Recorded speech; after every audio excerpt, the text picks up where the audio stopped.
All right, we're trying this again. A little technical difficulty on the last one, but this is episode number 30 of Ask a Property Manager. I'm Eric Worrell with rentprep.com, and I'm here with the co-host, Andrew Schultz of Ask a Property Manager. How you doing, Andrew?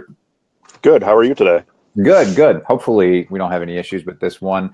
I just had some issues with it posting, but I think we're good now. So yes, it's up. So Andrew, we've got 3 questions to run through, and today we're going to be talking specifically about marketing your rental property, how to deny someone during the pre-screening phase, and then also what kind of weight you place on credit. So let's just jump right into it because I know you got somewhere to be in 15 minutes. I do, yes. All right. So if we're going to the first question here, we're talking about Facebook Marketplace updates. And these questions come from the Rent Prep for Landlords Facebook group. And this one was actually a post that you had posted earlier in the week. And you're talking about using Facebook Marketplace. Can you give me kind of a recap and an update of what's going on with that for you for your marketing? Sure.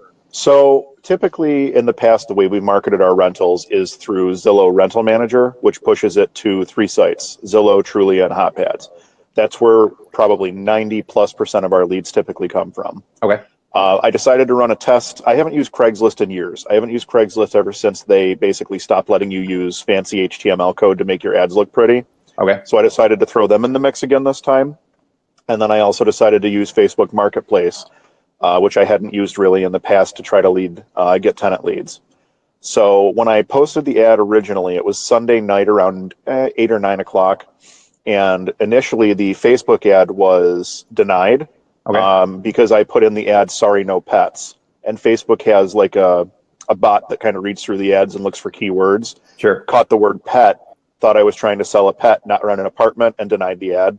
Okay. So I had to submit an appeal basically, and it took about 24 hours for that to get approved. So in the 24 hours, actually in the 12 hours between when I posted the ad and when I got to the office the next morning, we ended up with probably between Zillow, Trulia, HotPads, and Craigslist, I want to say we had like 45 or 50 emails and phone calls just on that alone. And then as I was calling people back and trying to keep caught up, like they just kept pouring in. We received on Monday over 120 calls and emails about the apartment. Okay.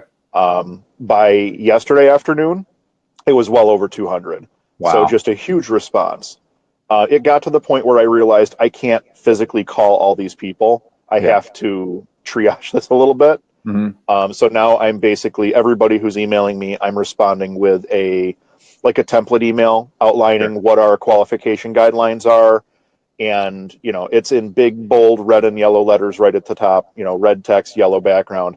Please read through this before you call. Save us both some time if you're not going to qualify, try to get people to self-select, I guess is probably the best way to put it. Sure. And it's just been overwhelming the amount of response that we got. So initially I was going to try to break it down like by platform and how many leads converted to showings, and then how many showings converted to applicants, and then how many, where the ultimately where the best lead came from for the applicant that we chose. Okay. It's too overwhelming. I can't keep track of all that on this one. So maybe we'll try that experiment again on the next one. Well, what I'm curious about is, do you think that based on that, I mean, if you knew this ahead of time, with hindsight 2020, would you like raise the price slightly on that rental possibly? Or, I mean, what would you do differently? Because, I mean, I don't think necessarily getting 200 applicants is a good thing, right? Well, I mean, it's a lot of leads. The thing is, with our income and credit guidelines and our selection criteria being what they are, most people will self-select themselves out of the process. Okay. They'll look at it. They'll say, okay, I don't meet the qualifications. Is that all listed on your listing? It's on my listing. And then it's also in the response email that I send when somebody sends me a request to get more information about the apartment. Once they read through that, then they usually give me a call and actually schedule a showing. And I run through it again with them there. So they're seeing this 3 separate times before they ever see the apartment. Yeah. Well, I just had a brainstorming thought, and you can tell me if you think it's bad. But one of the issues that I know comes up in the Facebook group a lot is people say that they list their screening criteria, and people don't actually see it, or they don't qualify yet, they still apply. And my theory on that is that we're kind of an Instagram society where you're just looking at pictures, so you're not reading. That's exactly how it is, yeah. So what if you took your criteria and made it into a picture? So when somebody's flipping through the pictures, they see the criteria. That's not a bad idea. Yeah. I'm actually going to try that. That's actually a really interesting idea. I'm excited. People, they look at the price, they look at the photos, and then they apply, and then they don't realize, like, oh, these are the criteria this person had, and I don't qualify. So, yeah, that's actually a really interesting idea. I'm going to try that. Actually, that's look at you. That's interesting. Contributing, you know? Yeah, absolutely. I'm going to try that. That's a really cool idea. Good job, man. Thanks. You know what? I'm going to keep it going. All right. So I haven't told you this analogy yet. So this one's really not like that helpful, but I just think it's funny. So I have this analogy that I use that when it comes to listing your rental properties, right? You kind of have to have this self-awareness of what the rental, what condition it is, what location, how desirable it is, right? So when it came to dating for me, like when I met my now wife, I needed to be pretty aware that I'm not like George Clooney level handsome.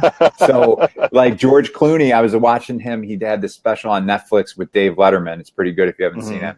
I have seen that, yeah. Yeah, and he's talking about how his wife was like delivered to him by his agent, and then they like pretty much hit it off and got married. And I'm like, yeah, no, that doesn't work when you have this kind of, you know, mug going for you. So, that doesn't work when you're not George Clooney. Yeah, but the same thing is true for your rental properties, right? So if you have a George Clooney type rental, you can sit there and you could put all of your screening criteria up from the get-go and say, hey, here is all the information that could possibly deter you, but it doesn't matter because this rental is so sexy. Basically what it boiled down to is once I got to the point where I realized that I had just an overwhelming number of leads and that I would literally have to spend 12 hours returning phone calls to try to hit everybody. I'm like, you know what? I can now afford to be a little bit selective. If somebody doesn't meet the criteria, there's really not a reason for them to contact us, for us to try to schedule a showing with them. Because if they're not going to qualify, we have so many other leads, somebody's going to beat them out. So that's when I decided, you know what, I'm just going to go with the template email on this one. Okay. It feels a little impersonal for me. I really like to have that conversation with our leads, but realistically speaking, the people that I am now talking to have read through those qualification guidelines and in most instances anyway, have read through the qualification guidelines and are now the type of people that I would be looking to put into the unit anyway. So it's actually helping me quite a bit. And I would say you're much more thorough than the average person. I feel like the average person, if they do have that tenant screening process to it or the criteria, would get the leads from people and then they'd immediately fire out an email possibly and then have a phone call with the person. But you go right to the phone call just because you're a little bit more thorough in your process. But so I know you do have to, you're on a tight deadline today, but Facebook Marketplace leads, how have those been panning out for you? What's your experience beyond the fact that it took 24 hours to get your ad up? So far, I mean, once we were approved on Facebook, I in 24 hours received like 45 leads through Facebook Marketplace. As far as the quality of the leads, it's hard to say because I basically sent everybody the same message. Hey, we've had a ton of interest. Please send me an email and to our email address, and somebody from our leasing team will get back to you today. I sent all of those out last night. And then when I came in and was looking at that email account this morning, I saw that several of the people, out of the 45 or 46 that we received through Facebook, we did have probably 10 or so that actually went ahead and sent the email. Okay. So at that point, now they're getting the template email back, and we'll see if any of those people actually turn around and make the phone call and once they know that they qualify. But it's been, it's a ton of leads. As far as the quality of the leads, that's kind of a question mark still. But if you're talking about just raw numbers, it's a lot. Okay. Cool. Yeah, and I think one of the things that Facebook's always constantly evolving. I mean, we're doing a live video Q&A on Facebook right now. That was crazy 2 years ago. But I know if you have a page, you can actually set up automated messages, right? So there might be a way that if you're on the marketplace and somebody messages that they're interested, I don't know if eventually they may have an automated thing that they might have on there as well. But I wouldn't be surprised down the line if that's something that they add just to, deal with message overwhelm, because especially if somebody's posting something really interesting that they're selling, I'm sure they're getting hundreds of messages. So right, exactly. And this was just posting into Facebook Marketplace. I didn't actually post this into any of the actual local groups. Yeah. So I mean, if I had taken and posted this apartment into, there's a few different local groups, maybe 3 or 4 of them that I would post this rental in. If I turn around and posted it there on top of in Marketplace, my phone would have exploded by now. Yeah. The interesting thing too is when you post to one of those groups, it automatically posts to the marketplace now because Exactly. Facebook's trying to push that. Exactly.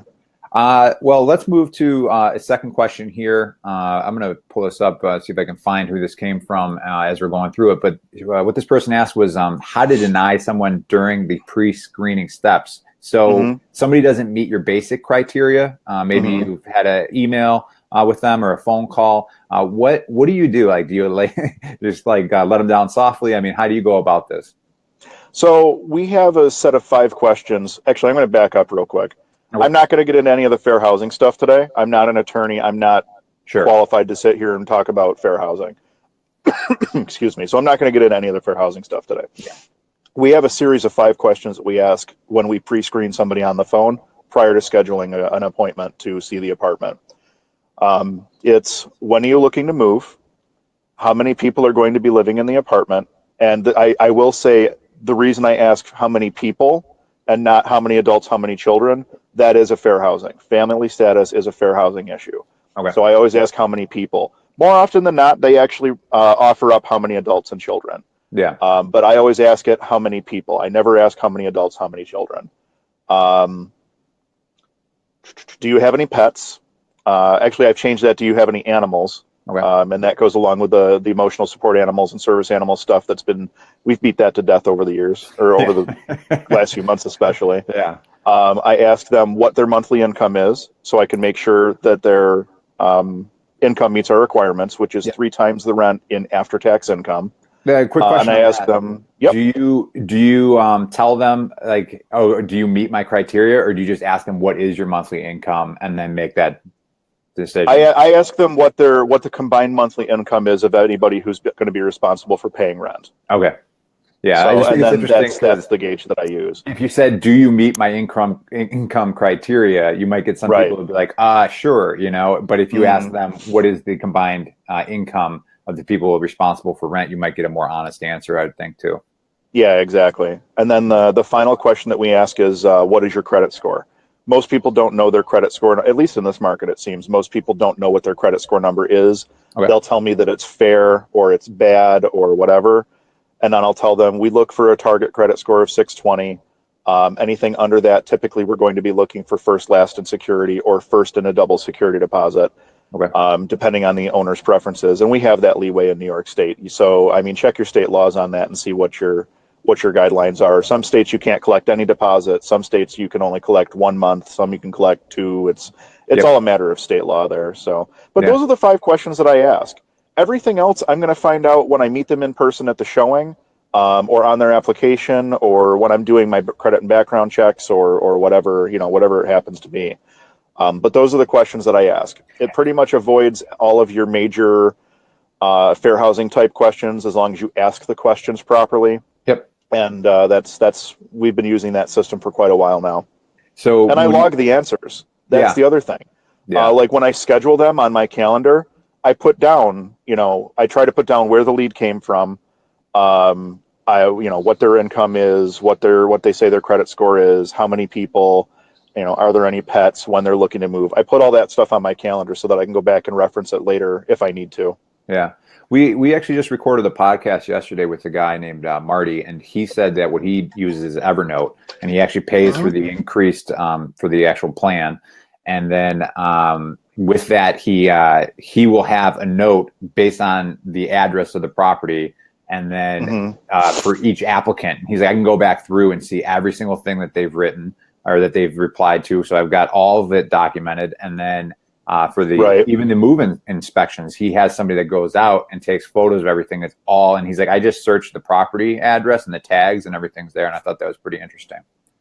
That is pretty interesting. Yeah, I mean, I basically use my Gmail account as one giant. Between my calendar and my Gmail account, I use that as one giant database. And it's gotten to the point where if you type the address in, or even the numbers of the address, generally you're going to find what you're looking for because their search algorithms have gotten really good. Yeah, so, as long as you can pull that information up, because if you do get some sort of fair housing claim, then you can go back and say, no, I denied this person actually in the pre-screening steps because of their income qualification. They didn't meet my income qualifications. So going back to Monique's question here, though, she said, how do you deny them? So what kind of language do you use? If they don't meet our criteria, I just say, unfortunately, based on whatever the question is that they didn't pass on, I'll just tell them, unfortunately, based on your response to whatever question, you're not going to meet the qualification guidelines for the apartment. Yeah. Thank you. Have a nice day. People get real upset about it, or I mean, what's your experience? Not usually. I mean, occasionally you'll get somebody that'll get upset with the qualification guidelines and stuff, but typically they get upset because they don't meet the guidelines. And it's almost like dodging a bullet in some instances. When somebody gets upset because they don't meet the qualification guidelines, you can pretty much tell how they would be if they were going to be in your unit too. They're going to be kind of a headache to deal with. So Yeah. It's a pretty thorough process for screening people right there off the bat. Yep. Okay. And now let's move to the third question here.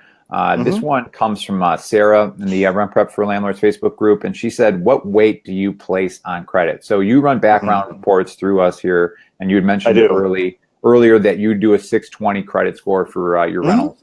What kind of emphasis? I mean, what kind of weight do you put on the credit score itself? I mean, it's the first thing we look at. It's right at the top of the report. It's one of the big metrics that we look at. So I would say we put a fair amount of importance on it. That being said, I individually review, either myself or my office manager individually reviews every credit report that we pull.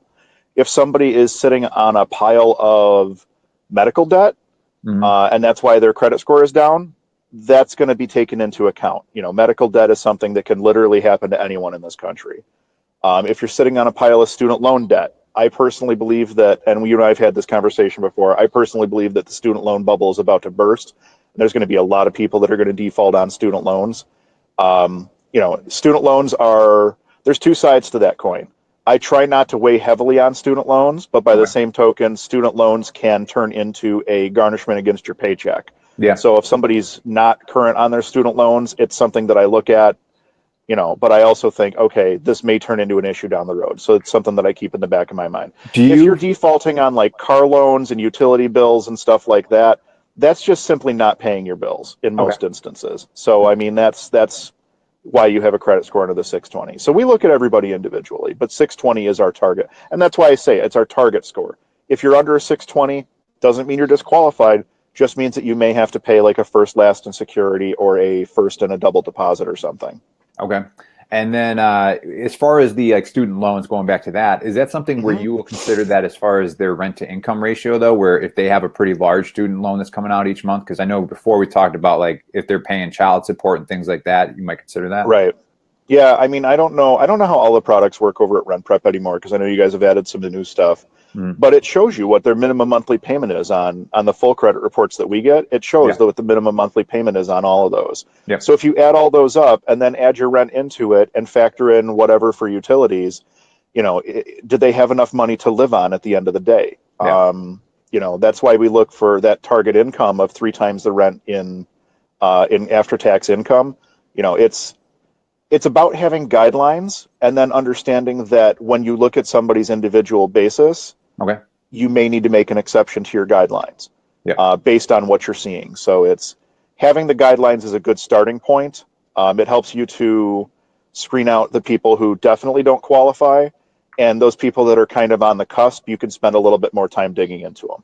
Yeah, and I think that's something too that you can set up where you have conditions specific to that, so you can keep it consistent. Where somebody, they didn't meet your credit criteria, but if they're in this level of credit, then that means a double deposit if that's applicable in your state. Sure, those are things. Can I plug another podcast real quick? Yeah, go for it. I was listening to one of the Bigger Pockets episodes the other day. And there was a gentleman on there, and it was one of the more recent ones, and I apologize, I can't remember the guy's name, but he did mention the fact that it's all about having systems and policies in place. If you have a system, if you have a policy, and if you follow that every single time, it makes your business run so much smoother. So that's a big part of it. Well, it's easier. I kind of compare it to a Scantron, right? Like when I remember when those came out, I think it was in like 3rd grade. And my parents were like, "Oh, teachers are so lazy." I'm like, "No, it's pretty awesome that they can do this." But it's like when you're screening your tenants, it should almost be like a Scantron in some ways. There is going to be some instincts on it, but you should be able to look at like, all right, did they, show up on time to the showing, and then have all these things listed, and then compare that to what your criteria is, and then it's just really back and forth. Absolutely. Yeah. And that's actually a good way of putting it. It is almost like a Scantron. You're basically checking the boxes some people have a scoring rubric that they use. Some people just have a set of guidelines. That's what we do. We don't use a scoring rubric, but we have like a set of guidelines that we use. And, every tenant gets screened the exact same way. We have a cover sheet that goes on the face of every application, and it gets filled out so that we know exactly where we're at in the process with them and how they qualify and everything else. Yeah. Same process every time, and that's what protects us. Yeah. Well, I remember in high school, right, I had this art teacher who his grading was very random. Like it seemed like if you finished your project right away, you just got a bad grade. But if you sat there and looked like you were sweating like during class for a week, you'd get a good grade. And it was very abstract. And I think it's about the effort. Yes. Well, if you're screening tenants, right, it's you want to be grading like an art teacher, you want to be grading like a math teacher. Be like, here's the answer. You got the answer right or wrong. That's why you got this grade. Same thing with screening tenants. These are the criteria. You didn't meet them. That's why you didn't get the apartment, or you did meet them, and that's why you were moved forward through the process. Exactly. So I know you got to get going. Just wanted to pull a couple quick questions up here. Liz, thanks for the comment. She says she learned so much from you. I'm assuming that's directed at you, Andrew, not me. Well, I don't know. You had that. I had that. You had the good point earlier. Yeah. Yeah. And good luck to Maria also with that 2-bedroom, 1-bath apartment that you're trying to rent out. So hopefully you get that rented out soon. All right, Andrew, thank you for your time, and looking forward to chatting next week, and I'll let you get on the road here to your next appointment. Sounds good. Thanks, Eric. Have a good afternoon.